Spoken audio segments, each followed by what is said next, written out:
beautiful, isn't it? Hello everyone, I'm Sarah. As we all know, FIFA World Cup is coming. Do you want to DIY a sports jersey to support your favorite soccer player? Today I'd like to show you how to make a sports jersey. First, we need a computer. We can design the style and size of the sports jersey on the computer. Then we need a printer.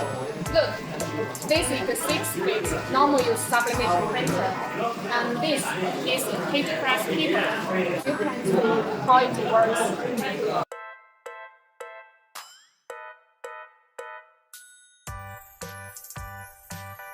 Next step, we need a heat transfer machine to heat transfer the picture onto the polyester like this.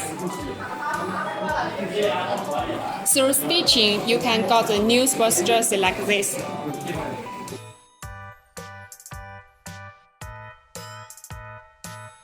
Okay, the above all is the whole production progress. This video is all. If you like our video, please give us a like.